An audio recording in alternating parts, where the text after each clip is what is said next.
Imagine this scene. The dead of night. A nursery bathed in the soft glow of a nightlight. A baby has been crying for 2 hours, and a young mother is simply sitting nearby. No panic, no frantic calls to the doctor, no desperate attempts to turn off the sound at any cost. She is just breathing, looking at her little one with a calmness that suggests she knows a secret hidden from everyone else. And you know what? She does. Because motherhood isn't an endurance test. It's an ancient art that modern instructions have turned into an obstacle course. It's not because this mother has nerves of steel, it's because she has embraced a philosophy so profound that once you hear it, you will never look at your sleepless nights the same way again. Stay with me, because by the end of this video, you'll have 3 tools gathered from the wisdom of different ages and cultures that you can apply as soon as tonight. I know what you're thinking. Easy to say when your kid isn't screaming, and I hear you. But here is the striking part. The secret to calm parenting isn't an innate gift. It's a science backed by attachment research and neurobiology. Psychologists from both the West and the East have studied for years why some mothers burn out within a month, while others find strength in the process. The answer doesn't lie in the number of gadgets or expensive formulas. It all begins with a concept known in China as Wu Wei. In Taoism, this means non-doing, but not in the sense of laziness. It is the art of not swimming against the current, literally, not fighting the moment, not trying to control what cannot be controlled. In the Western world, we are taught, if a problem arises, fix it immediately. If a baby cries, make them stop. But Wu Wei teaches us, you aren't fixing a broken appliance, you are witnessing a living process. When you stop perceiving a cry as a personal failure, your body relaxes. Think about it for a second. In modern culture, we expect perfect behavior and react to the slightest deviation with stress. We blame ourselves, we hunt for mistakes in our actions, and for a few minutes, this creates an illusion of control. But then the anxiety returns.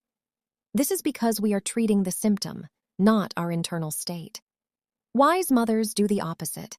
They create a space of silence within the storm. The question they ask themselves is, what can I give my child from a state of peace that I cannot give from a state of panic? Now, back to that mother in the night.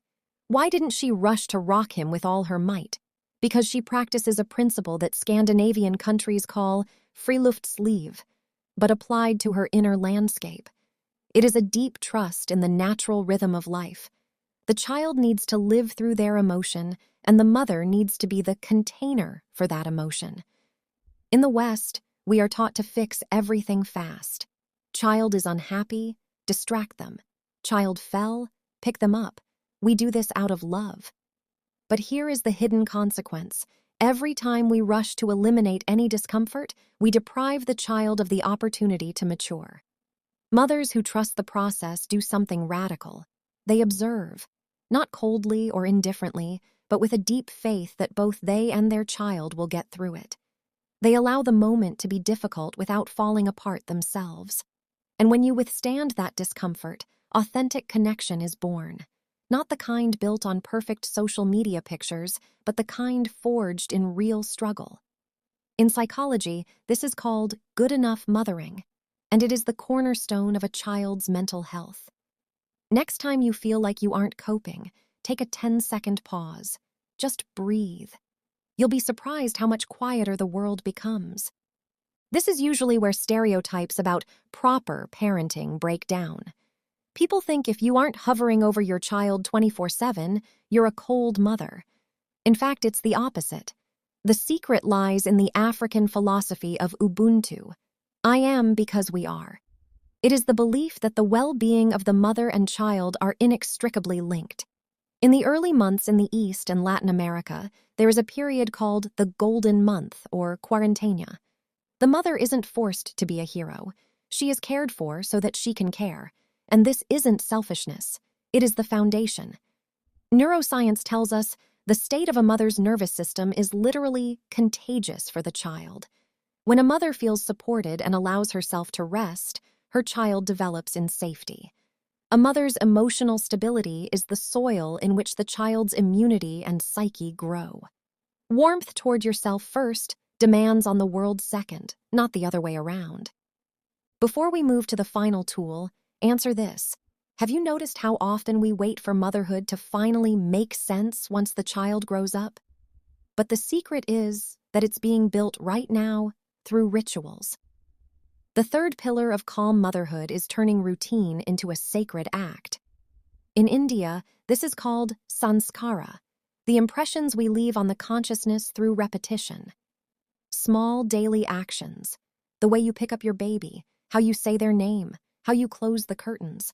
Not because a book told you to, but because these rituals create your shared microcosm. They give the child a sense of predictability and give you a sense of agency over your time. The identity of a mother who creates rather than serves is far more powerful than any internet advice. Western parenting often focuses on the result, that they sleep, that they eat, that they hit the weight milestone. No, we forget to build meaning. Wise mothers don't just change a diaper. They say, "Through this action, I am caring for you, and in this lies my strength." And children feel that dignity. So, here is your practical assignment. Choose one tiny ritual for this week. It could be just a minute of silence with a cup of tea before you go to the crib, or a special song during bath time. Do it every day without expectations, simply as an act of love for yourself and for them. Give yourself 3 weeks. See how your self-perception changes. You don't have to be perfect, you just have to be alive. Wu Wei, Ubuntu, Sanskara. These aren't secrets of ancient civilizations. They are your birthrights. Trust, rhythm, connection. They are available to you right now in this very room. If this video helped you take a slightly deeper breath, send it to a friend who also didn't sleep tonight. We are here to support each other. Subscribe. There is much more important stuff to come. I'll see you in the next video.